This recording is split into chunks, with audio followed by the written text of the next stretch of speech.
राघव जी, आप चाहे कुछ भी कहिए, लेकिन रीत ने आज जो कुछ भी किया है ना, ऐसे नहीं किया है। उसका कोई बहाना नहीं चल सकता है। मैंने हर बार रीत को ये समझाने की कोशिश की थी और हर बार ये बताया था कि ये दिन मेरे लिए कितना खास है, लेकिन नहीं, उसने आज मुझे मेरी हैसियत दिखा दिया कि मैं आज उसके लिए एक सिर्फ गरीब चाची हूँ, उसकी सगी माँ नहीं हूँ। और स्मिता भी उसके लिए सिर्फ नाम की बहन है। चाची जी, आप प्लीज शांत हो जाइए। कैसे शांत हो जाओ?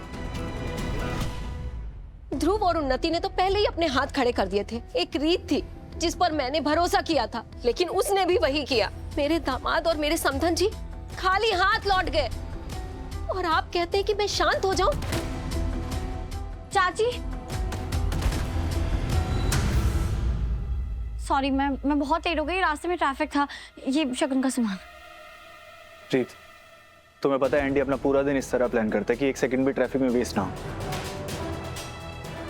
इसीलिए उसने ये शगुन भी ट्रैफिक आवर्स से पहले प्लान किया था। मैं जानती हूँ राघव, आई एम सॉरी, मुझसे गलती हो गई, लेकिन अब तो मैं आ गई हूँ ना, और शगुन का सामान भी मेरे पास है। तो कहाँ है वो लोग? कहीं दिखाई नहीं दे रहे। चले गए वो लोग।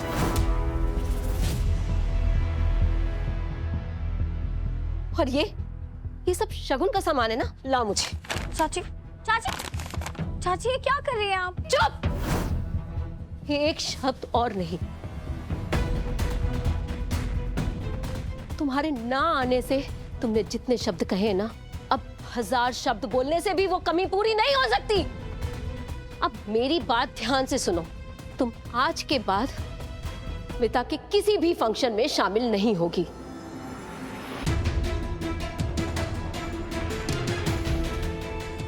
ना हल्दी में, ना मेहंदी में, और ना ही उसकी शादी में।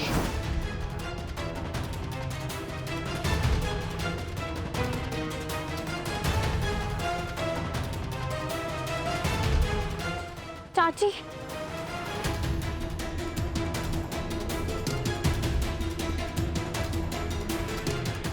चलो रीत, चलो।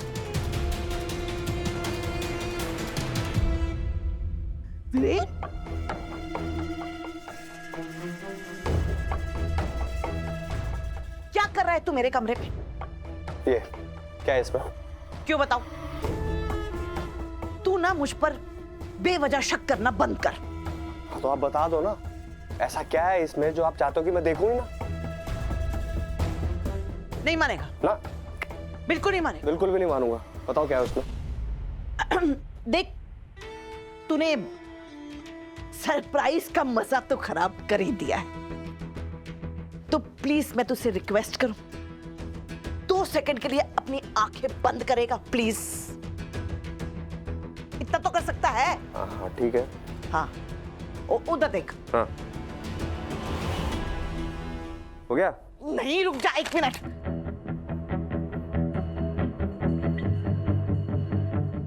हो गया? हाँ, अभी नहीं हुआ है। अच्छा। अब वो तू 4 तक गिनते गिन। 1 1 2 2 हाँ 3 4। सरप्राइज! ये क्या है? पीहू बेबी के लिए गिफ्ट है। तुझे पता है, पीहू बेबी को इस घर में आकर 3 महीने हो गए। मुझे लगा मैं अपनी पोती को कोई तोहफा दूं, तो उसके लिए सरप्राइज लाई थी। मैं तुझे भी सरप्राइज देना चाहती थी, पर तूने तो सब सरप्राइज खराब ही कर दिया ना। ये गिफ्ट उछल क्यों रहा था? तू पागल है? तेरा दिमाग उछल रहा था। गिफ्ट कैसे उछल सकता है? देख, पकड़ के देख, देख उछल रही है। गिफ्ट क्यों उछल रहा था? अम्मा, आप तो सच में बदल गए हो। मैं तुझे बार बार कह रही हूँ बेन, मैं अपनी पिछली जिंदगी से निकलने की कोशिश कर रही हूँ, और तू मेरी बिल्कुल मदद नहीं कर रहा। माँ, मैं चाहता हूँ कि ना आप अपने हाथों से ये गिफ्ट पीहू को दो, उसे बहुत खुशी होगी। वो तो मैं दूंगी ही। तुझे पता है, जब मैं ये पीहू बेबी को दूंगी ना, तो वो उसका चेहरा ना खिल उठेगा और मुझे जोर से पकड़ के कहेगी, थैंक यू डार्लिंग दादी।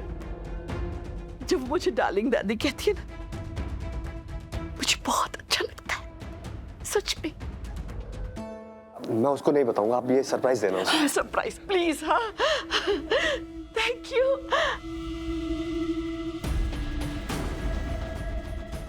मुझे पता है इस घर में बहुत सी नजरें मुझ पर हर वक्त टिकी होती हैं, इसीलिए अपने हर सरप्राइज का प्लान भी मैं तैयार रखती हूँ।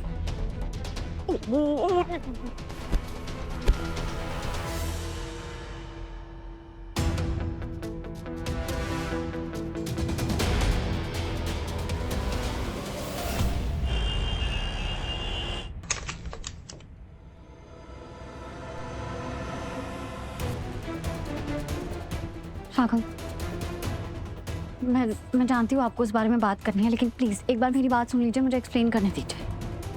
सुनने के लिए अब कुछ नहीं बचा रही था। चाची जी ने जो कुछ भी कहा मैं उनकी बात से सहमत हूँ। उन्होंने जो कुछ भी कहा वो सही था। वजह चाहे जो भी हो रही थी, तुम नहीं चाहती कि एंडी और स्मिता की शादी हो, क्योंकि तुम एंडी को पसंद नहीं करती, या तुमसे देखा नहीं जा रहा कि स्मिता अपनी जिंदगी में सेटल हो रही है। राघव, ये क्या कह रहे हैं आप? मैं क्यों नहीं चाहूंगी कि स्मिता अपनी जिंदगी में सेटल हो जाए, और खास तौर से तब जब वो खुद इस रिश्ते के लिए पूरी तरह तैयार है। मुझे नहीं पता, तुम मुझे बताओ, क्या तुम्हें आदत हो गई है स्मिता को तुम पे या ध्रुव पे डिपेंडेंट होते हुए देखने की, या उसकी आज़ादी तुमसे बर्दाश्त नहीं हो रही? क्या वजह है जो तुमने चाची और स्मिता का इतना बड़ा दिन खराब कर दिया? आप ऐसे बातें कर रहे हैं जैसे आप मुझे जानते ही नहीं है राघव। मेरी वहां लेट आने की सिर्फ एक ही वजह है, और वो ये है कि मैं उस औरत का इंतजार कर रही थी जिसने हमें चिट्ठी भेज के बताया था कि हमारा बेटा जिंदा है।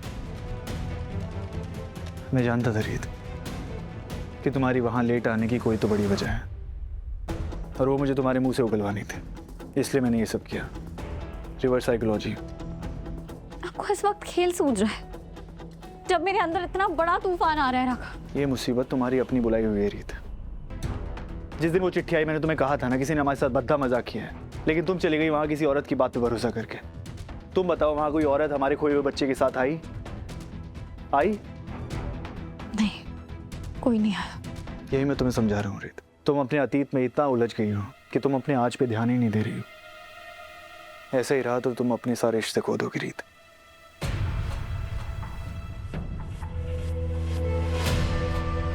मेरा वो मतलब नहीं था, मेरा कहने का मतलब है कि नहीं राघव, आपने बहुत कुछ बोल दिया,